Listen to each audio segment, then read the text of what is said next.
오늘 휴일이었는데 휴일 잘 보내고 계십니까? 우리 모든 성도님들 전부가 우리 성도님들 쉬지는 못하셨을 것 같은데요. 여전히 코로나로 우리가 온전히 또 모이고 놀러 다니고 하지 못해도 또 거리를 두기 지키며 또 가족들과 또 가까운 분들과 또 오늘을 보내셨을 거라 생각됩니다. 저는 점심 때 잠깐 우리 청년들과 또 남자 집사님들과 우리 신목사님과 농구를 잠깐 하며 휴일을 잠깐 누렸습니다. 우리 집사님들도 그러셨을 텐데요. 우리 자비하신 아내님께서 허락해 주셔서 즐겁게 운동을 하고 왔습니다.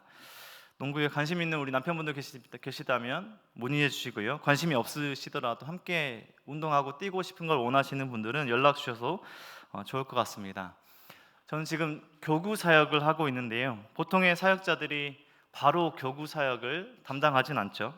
교육부서를 담당하고 그리고 청년부나 또 다른 사역을 하다가 교구 사역으로 연결되는 경우가 많은데, 저도 처음부터 교구 사역을 하진 않았고 어린이 부서에서 사역을 먼저 시작했습니다. 교육부서에서 시작했습니다. 그래서 제주도에 있는 교회에 있을 때는 아이들 숫자가 많지 않아서 유치부에서부터 초등학교 6학년까지의 아이들 주일학교 전체를 담당했었고, 이제 서울에 와서 조금 좁은 범위의 아이들을 담당했습니다. 유년부 친구들이었는데요. 초등학교 1학년부터 3학년까지 아이들을 담당했었습니다. 지금 저를 생각하시면 별로 이렇게 며칠 안 되실 수 있으신데, 사역을 하면 교육부서에서 보통 이제 다음 단계로 이렇게 넘어가는, 교육부서를 다음 단계로 가기 위한 그 전 스텝으로 여겨질 수 있는데, 당시에 사역을 하면서 저는 작은 소망을 한 가지 품었었습니다. 이 아이들 교육부서에서의 사역을 오래 하고 싶다. 그래서 목사가 되고 또 계속해서 사역이 있더라도 이 교육부서에서 사역을 오래 하고 싶다가 교육부서를 담당할 때 제 작은 소망이었습니다. 그래서 신대원 졸업 후에도 개인적으로 교육대학원에도 가서 교육에 대해서, 이 신앙교육에 대해서 고민을 해보고 어떻게 하면 아이들을 잘 양육하고 가르칠 수 있을까, 제가 늘 고민하던 것이 바로 어린이를 잘 양육하는 거였습니다. 근데 다른 우리 성도님들도 하시는 일도 그렇듯이 내가 원하는 일만 할 수가 없죠. 교회 요청도 있고 여러 가지 사역의 이유로 청년부 요청도 있어서 이제 한동안은 유년부와 청년부를 병행하면서 이제 나중에는 청년부만 담당하게 되는데, 유년부를 오래 사역하고 청년부도 담당하게 되었습니다. 그러다 보니까 초등학교 1학년에서부터 이제 초등학교 졸업하고 가서 중학교 가고 고등학교 가고 이런 아이들이 생기고 청년부까지 담당하다 보니까 주일학교의 대부분의 아이들의 이름을 알고 모든 교육부서 아이들의 이름을 알며 지낼 수 있었습니다. 그래서 당시 3명의 자녀를 이제 두었고 유년부에서 두셨던 당시에 유년부 친구들, 유치부에서 이제 막 올라와서 유년부가 되었고 지금은 중고등학생이 된 자녀들을 둔 부모님이시죠. 어머님이 지금도 연락을 주시면서 이제 그 친구들이 잘 자랐고 고등학교도 갔고 이제 중학생도 됐고 초등학생이 되었다라고 이렇게 종종 연락을 주십니다. 그리고 그 친구들은 이제 저랑 인스타그램 친구가 되어서 제가 쓴 글에 좋아요도 눌러줄 만큼 많이 성장했습니다. 오늘 말씀 제목이 요나 프로젝트라고 정했는데요. 등교 전도를 할 때가 있습니다. 보통 신대원에 다닐 때는 월요일밖에 시간이 없어서 월요일에 아이들 학교 앞에 가서 하리보로 만든 전도지를 이제 아이들에게 나눠주고, 또 주일학교 친구들은 친구들 것까지 줄 못까지 더 이렇게 더해서 아이들이 많이 반아가게 됩니다. 그래서 그 당시 학교로 들어가는 아이들을 양육하고 바라보면서 또 청년부 친구들을 바라보면서 또 양육하면서 당시에 생각했던 오늘의 제목이 오늘 요나 프로젝트입니다. 어떤 뜻의 요나 프로젝트일까 말씀을 들어보시면 아실 텐데요. 여전히 교구에서도 성도님들과 함께 신앙생활하며 부르신 그곳에서 연약하고 부족하지만 한 사람의 요나가 되어서 하나님께서 말씀하신 그 복음을 간절히 전할 수 있는 그 한 사람이 세워질 수 있도록 기도하곤 합니다. 우리 아이들 학교에 가면 믿음의 자녀들, 우리 교회 다니는 자녀들이요, 세상적인 가르침에 놓여 있습니다. 그리고 좋지 못하는 그런 세상적인, 또 친구들로부터 좋지 못하는 문화들에 넘어갈 수 있는 유혹들, 학교 폭력, 또 성적 지상주의, 이런 세상주의 문화에 둘러싸여 있는 여러 어려움 속에서 어떻게 하면 신앙을 지키고 또 하나님의 말씀을 전하는 믿음의 사람으로 살아갈 수 있을까? 또 특별히 또 직장에 다니시는 우리 성도님들도 경험해 보시고 여전히 그렇게 살고 계시겠지만, 우리가 예배당에서 예배드리고 다락방에서 삶을 나누는 것처럼 직장 생활이 녹록하고 그렇게 쉬운 것은 아닐 거다, 아닌 그 생활임을 너무나 잘 아실 것입니다. 악하고 좋지 못한 문화들이 여전히 존재하는 그곳에서 우리가 어떻게 하나님의 자녀로서, 하나님의 백성으로 살아갈 것인가? 하나님께서 그 한 사람을 학교와 또 직장과 하나님께서 부르신 그곳에서 그 연약한 사람을 통해서 사용하시는, 그 하나님께서 주시는 그 부르신 곳에서 말씀을 전하는 한 사람을 잘 길러내는 것, 그것이 한 사람의 요나를 잘 만들고 싶다의 그 기점이었고, 저의 작은 고민과 소망하는 바였습니다. 요나 프로젝트, 우리 성도님들도 이 프로젝트에 함께 동참하지 않으시겠습니까? 성경 요나서는 성경 중에서도 저평가받고 있는 성경이다 라고 말하는 그런 학자들이 있습니다. 쉬운 문체에 동화적인 그런 줄거리와 스토리, 또 큰 물고기가 나오고 동물이 나오고 식물이 나오고, 그래서 어린이 부서에서 보통 요나서를 설교하고 가르치는데 성인이 되어서는 별로 요나서를 접하려는 기회도 많지 않고 이 본문을 주제로 같이 나누는 경우도 많지는 않습니다. 하지만 이 요나서를 연구한 이 신학자들의 보통적인 평가는요, 이 요나서의 중요성과 신학적인 가치는 신앙의 연수가 어느 정도 참 세상에서의 삶과 또 신앙적인 고민들과 산전수전 겪어본 사람들이, 신앙의 경력자들이 온전히 제대로 이해할 수 있는 책이다라고 평가도 합니다. 그러니까 요나서는 회심한 후에 신앙을 가지고 믿음의 사람으로 하나님을 믿은 후에 여러 가지 어려움, 이 확신 가운데 살고 있지만 환멸도 경험해보고, 이 사랑도 경험해보고, 큰 징계도 경험해보고, 침묵도 경험해보고, 신앙인으로서 다양한 경험을 한 후에, 그런 경험을 겪은 후에 제대로 이해하고 적용할 수 있는 책이다라고 말하기도 합니다. 줄거리가 너무나 간단하기 때문에 어린아이도 잘 이해할 수 있을 것 같지만, 그 안에 쓰여진 섬세한 글과 그런 표현들은 그것을 잘 이해하기까지는 시간이 많이 필요하다, 경험이 많이 필요하다라는 것입니다.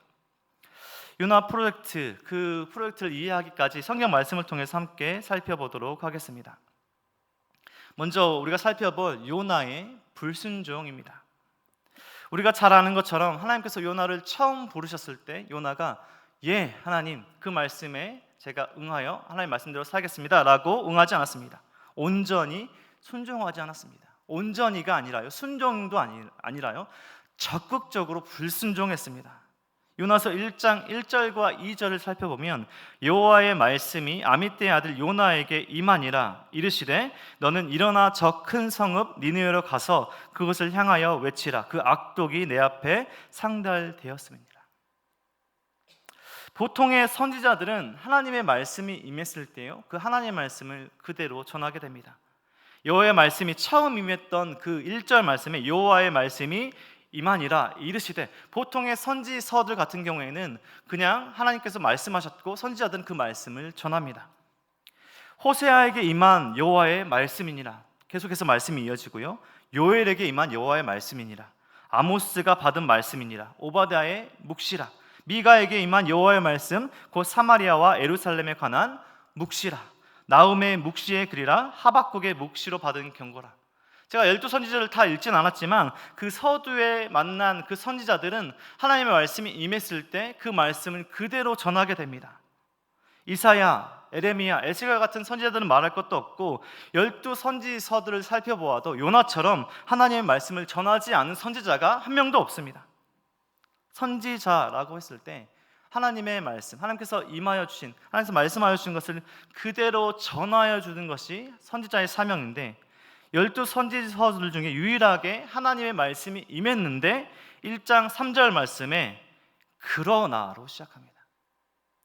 여호와의 말씀이 요나에게 임했다, 그래서 요나가 그 말씀을 들고 니느웨로 갔다라고 이어지는 게 아니라 그러나로 이어집니다. 그리고 우리가 잘 아는 그 요나의 적극적인 불순종의 이야기가 펼쳐집니다. 하나님의 말씀이 요나에게 임했는데 그 말씀이 요나가 그 말씀을 들고 니느웨에 가야 되는데, 그러나 요나가 그 말씀을 듣고 도망칩니다. 1장 3절은 그러나 요나가 여호와의 얼굴을 피하려고 일어나 다시스로 도망하여 라고 이어집니다. 불순종도 그냥 불순종도 아니라 적극적으로 불순종하고 있는 요나의 모습입니다. 니느웨로 가라고 했는데 다시스로 정반대의 길로 가고 있습니다. 지금 다시스는 지금의 스페인으로 보이는 지중해 끝으로 가야 하는 곳인데요, 마침 배가 있어서 배값을 주고 배에 올라탑니다. 하나님의 말씀에 적극적으로 불순종하고 있는데 배가 없거나 풍랑이 불어서 배가 못 나가거나 그런 어려운 상황을 만난 게 아니라 자신의 뜻과 생각과 계획대로 그 일이 잘 풀리고 있습니다. 마침 요바에 내려갔는데 다시스로 가려는 그 배가 있고 배삭을 주고 배에 올라탑니다. 왜 요나는 많고 많은 도시들 중에 다시스로 가려고 했을까요? 남유다로 내려갈 수도 있었을 거고 애굽으로 갈 수도 있었을 거고 그 북동쪽 니느웨가 아니라 니느웨 옆에 도시로 갈 수도 있었을 거고 그냥 그 말씀을 듣고 그냥 자기의 집에 있을 수도 있었을 텐데 다시스로 가려고 했던 요나의 목적이 무엇이었을까요? 하나님의 말씀은 니느웨였습니다. 니느웨는 이스라엘에서 북동쪽으로 800km 정도 떨어져 있는 도시입니다. 내륙으로 이동해야 되는 도시입니다. 바다와 배가 전혀 상관없는 곳에 위치하고 있는 것이 하나님께서 말씀하신 니느웨였습니다. 우리 시대로 적용을 해보자면 우리 지금 남양에 있는 요나에게 강원도 강릉으로 가서 하나님의 말씀을 전하라 라고 하나님의 말씀이 임했는데 인천으로 가서 배를 타고 중국으로 건너가 버린 그런 상황인 것입니다. 완전히 적극적으로 불순종하고 있는 것입니다. 결코 이 사람을 선지자라고 말할 수 없는 불순종이 있는 삶의 모습입니다. 요나는 분열 왕국 시대 여로보암 2세 때 북이스라엘에서 활동했던 선지자였습니다. 북이스라엘 여로보암 2세 때는 다윗과 솔로몬 시대처럼 여로보암 왕이 여전히 하나님 앞에 악을 행하고 있었음에도 다윗과 솔로몬 시대처럼 국경이 넓어지고 번영을 누리고 있던 시대였습니다. 아수르가 니느웨가 소속해 있는 아수르가 직접적인 위협은 아니었지만 지금 요나에게 주신 하나님의 말씀은 이방 나라 적국에 가서 말씀을 전하라였습니다. 그러니까 이방 나라 자신이 마음에 들고 자신이 전하고 싶지 않은 하나님의 말씀을 전하는 하나님의 뜻이 자신의 마음에 들지 않아서 적극적으로 니느웨가 아니라 다시스로 완전히 반대의 말씀으로 삶의 실천으로 이어졌던 것입니다. 보통의 선지자들이 자신의 삶과 어려운 그 삶의 속에서도 하나님의 말씀이 임했을 때 삶을 통해서 그대로 전했던 모습을 보게 되는데 요나는 하나님의 말씀에 순종하지 않고 적극적인 불순종함으로 나아갑니다. 마침 만난 그 배를 타고 배 맨 밑층에 가서 잠이 들어버립니다. 얼마나 깊이 잠이 들었는지 큰 폭풍이 일어나 배가 깨어지게 되어 있는 그 순간에도 잠이 들어있다라고 말하고 있습니다. 요나의 불순종. 우리 성도님들은 오늘 1장에서 보는 요나의 불순종에 어떤 생각을 하고 계십니까? 또 지금까지 알아보셨던 그 요나의 그 이야기 또 설교의 말씀 중에서도 어떤 생각으로 요나서를 마주하셨습니까? 저는 요나서를 볼 때면 물론 안타깝고 너무 아쉬운 마음도 들긴 하지만 한편으로는 위안과 위로가 될 때가 있습니다. 부족하고 연약하고 한 성도로 믿는 자로 살아가기 정말 쉽지 않은데요, 사역자로서도 탁월하고 또 위대한 사역을 하지 못하고 있어서 참 답답할 때가 있는데 요나서를 마주하게 되면 요나의 불순종이 마치 나의 한 모습인 것 같아서 요나의 불순종이 안타깝기보다는 공감되고 이해될 때가 있습니다. 요나는 하나님의 말씀이 처음 임했을 때 불순종으로 나아갔습니다. 그리고 두 번째는 요나의 순종입니다. 요나의 불순종이 있었다면 이제 요나가 우리가 아는 그 사건들을 경험하면서 하나님께 순종함으로 나아갑니다. 불순종 후에 요나는 하나님께서 주신 큰 기적을 경험합니다. 우리가 잘 아는 물고기 이야기죠. 풍랑 속에서 물속에 던져지고 물고기 뱃속에 3일 동안 있다가 살아나는, 다시 육지로 나오는 기적을 경험하게 됩니다. 육지로 돌아올 수 있게 된 것이죠. 그리고 다시 시작되는 말씀이 오늘 본문입니다. 1절 말씀에 보면 여호와의 말씀이 두 번째로 요나에게 임하니라. 하나님께서 첫 번째 말씀하셨다는 불순종하셨고 이제 요나를 하나님께서 한 번 더 부르시며 말씀하십니다. 여호와의 말씀이 두 번째로 임합니다. 선지서들 중에 두 번째로 임했다. 물론 2번, 3번 하나님께서 말씀하실 때가 있죠. 하지만 처음 말씀하셨을 때 불순종해서 2번 말씀한 그런 선지자는 없습니다. 요나가 2번째 말씀하시니까 이제 하나님의 말씀을 듣고 순종하며 나아갑니다. 오늘 말씀의 2절에서 보면 일어나 저 큰 성읍 니느웨로 가서 내가 내게 명한 바를 그들에게 선포하라 하신지라. 하나님께서 2번째 부르셨을 때 그제서야 그 말씀에 순종한 요나에게 하나님께서 일어나서 저 큰 성읍 니느웨로 가서 내가 명한 바를 그들에게 선포하라 라고 다시 한번 말씀해 주십니다. 처음 말씀하셨을 때는 배를 타고 적극적으로 불순종했던 요나였지만 2번째 말씀하셨을 때 순종합니다. 그래서 3절 말씀에 보면 요나가 여호와의 말씀대로 일어나서 니느웨로 가니라. 이제서야 요나가 순종합니다. 여호와의 말씀대로 니느웨로 가니라. 정말 성경을 보면서 이 동화처럼 이 이야기를 보았다면 박수 쳐줄 수 있는, 박수 치고 싶은 그러한 장면이기도 합니다. 이제 요나가 정신을 차렸구나. 요나는 이제 하나님의 말씀대로 자신의 사명의 목적지인 니느웨로 들어가서 하나님의 말씀을 수행하죠. 니느웨가 어떤 성읍이었나? 사흘 동안 걸을 만큼 큰 성읍이었습니다. 그 악독이 하나님 앞에 상달될 만큼 악한 도시였지만 그래서 하나님의 긍휼이 더 필요한, 하나님께서 바라보시고 요나를 보내시기까지 하나님께서 은혜와 긍휼을 베푸시기로 결정한 하나님께 중요한 하나님 앞에 큰 도시였습니다. 3절 말씀에 니느웨는 사흘 동안 걸을 만큼 하나님 앞에 큰 성읍이더라. 요나가 이제 니느웨로 들어갑니다. 순종함으로 나가죠. 불순종해서 이제 순종함으로 나갑니다. 그리고 이제 마지막 요나의 순복입니다. 요나가 비록 자신은 니느웨 가고 싶지 않고 이방 나라에 전하고 싶지 않은 마음이 있을 수 있겠지만, 자신의 마음과 생각과 뜻에 맞지 않을 수 있겠지만, 지금 이제 요나의 상태는 하나님의 뜻과 계획을 받아들입니다. 순복합니다. 순종하며 니느웨로 나아갔던 요나가 이제 순복함으로 하나님께서 주신 그 말씀들을 선포하기 시작합니다. 4절에 보면요, 요나가 그 성읍에 들어가서 하루 동안 다니며 외쳐 이르되 40일이 지나면 니느웨가 무너지리라 하였더니. 히브리어로 요나가 전한 말씀은 5개의 단어입니다. 40일이 지나면 무너지리라. 요나서 전체를 통해서 볼 때 하나님의 말씀이 온전히 요나가 전달한 5개의 단어, 이 딱 5개의 단어밖에 없습니다. 40일이 지나면 무너지리라. 요나가 전한 5개의 단어, 이 하나님의 말씀에 니느웨 성이 뒤집어집니다. 하나님의 말씀을 전하자 니느웨 사람들이 하나님을 믿고 금식하는 기적과 같은 하나님의 역사가 일어납니다. 니느웨 왕까지 왕국을 벗고 금식하며 굵은 베옷을 입고 제위에 앉아서 하나님께 부르짖습니다. 왕이 왕의 명령으로 조서를 내려서 온 나라의 모든 사람들에게 금식하며 하나님께 부르짖도록 명령합니다. 9절 말씀은 니느웨 왕의 말인데요, 하나님이 뜻을 돌이키시고 그 진노를 그치사 우리가 멸망하지 않게 하시리라. 그렇지 않을 줄을 누가 알겠느냐 하니라. 우리에게 이미 하나님께서 주신 그 심판의 메시지가 선포되었지만 40일이 지나면 무너지리라. 5개의 단어, 하나님의 말씀이 선포되었지만 하나님께서 그 멸망하실 그 계획을 거두실지 누가 알겠느냐.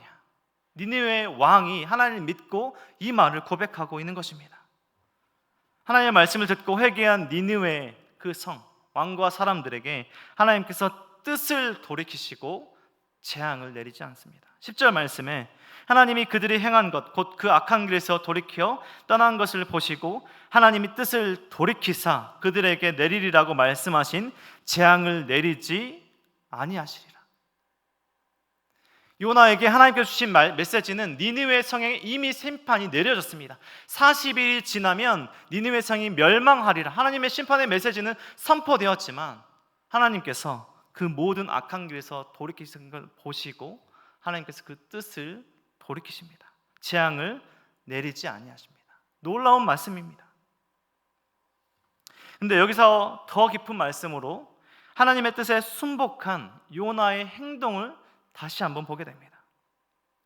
분명히 3절 말씀에 보면 니느웨가 사흘 동안 걸을 만큼 큰 성읍이다 라고 말했는데 4절 말씀에 그 니느웨 성에 들어가서 하나님의 말씀을 전했던 요나는 요나가 그 성읍에 들어가서 하루 동안 이르쳐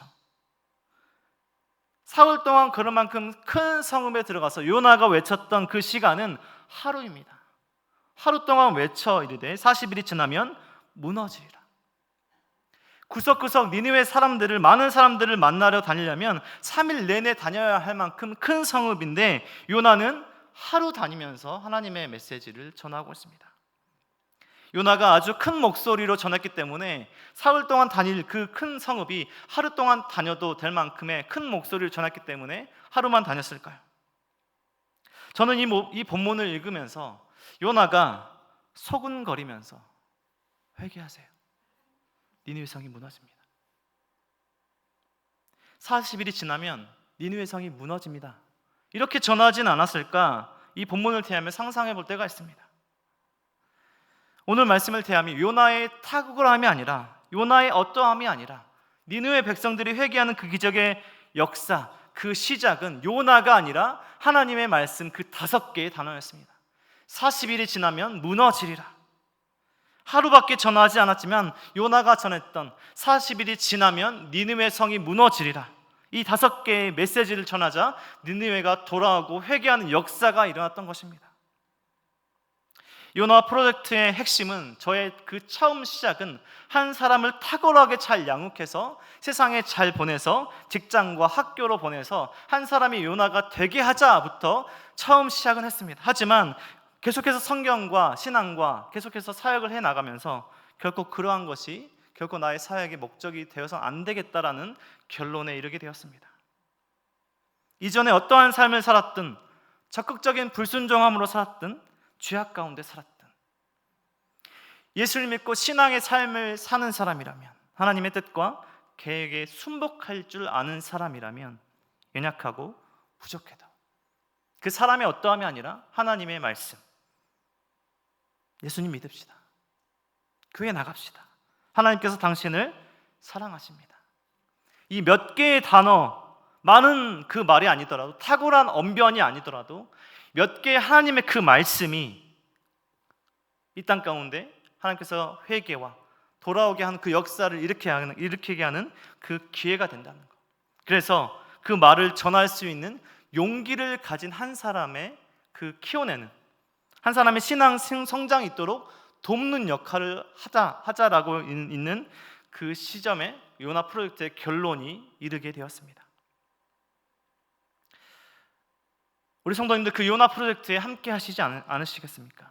가정에서, 학교에서, 또 직장에서 우리는 하나님의 말씀을 말하기까지 우리 알고 있고 믿는 것을 말하기까지 큰 용기가 필요할 수 있습니다. 하지만 우리는 반드시 기억해야 합니다.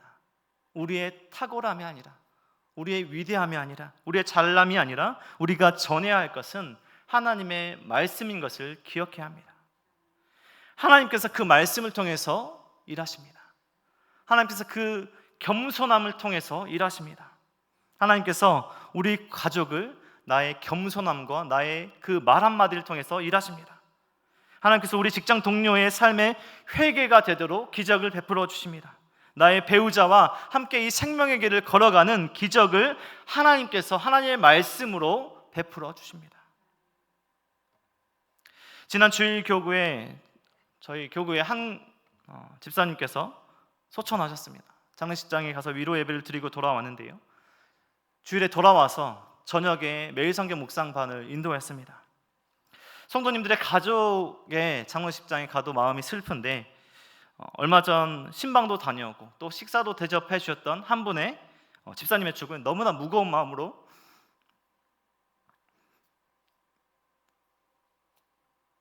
묵상반을 인도했습니다. 죽음을 마주하고 나서 우리 성도님들과 어떻게 살아야 할지 삶을 나누었습니다. 교회 사역을 하고 또 양육을 하고 목양을 하는 것이 시간이 걸리고 또 기다려야 할 때가 있지만 또 사역 중에 많은 이별을 경험하며 전하는 것에 대한 이 긴급함, 급한 마음도 함께 존재합니다. 내가 오늘 게을러서, 내가 전하지 못해서, 복음을 듣지 못하고 또 사라져가는 한 사람의 영혼이 있지 않을까, 그런 마음의 무거움이 존재를 합니다. 죽음을 맞이하고 어떻게 살아야 할지 우리 성도님들과 나눌 때 잘 가르치고 하나님께서 주신 그 마음들을 잘 나누어서 한 사람의 용기 있는 우리 성도님들의 그 신앙의 성장함을 돕고 싶다라는 생각들을 하게 됩니다. 때가 있으나 없으나 우리는 전해야 합니다. 세례 요한도 예수님도 사역을 시작하시며 회개하라 천국이 가까이 왔느니라 말씀하시며 사역을 시작했습니다. 하나님께서 우리 마음에 주신 그 말씀, 우리 마음에 담아두지 않고 우리의 그 어떠함이 아니라 하나님께서 주신 그 말씀이 기적을 일으키실 것을 믿으며 그 용기를 가지고 담대히 전할 줄 아는 우리 모든 성도님들 되길 간절히 소망합니다. 우리를 불러주신 가정에서, 직장에서, 우리를 불러주신 그 세상의 그 한 지점에서 용기 있게 나의 생각과 나의 뜻을 전하는 것이 아니라 그 하나님의 말씀, 몇 개의 단어가 되지 않더라도 겸손하게, 담대하게, 용기 있게 전하는 그 하나님의 말씀을 전할 수 있는 우리 모두가 되길 주님의 이름으로 간절히 축원드립니다.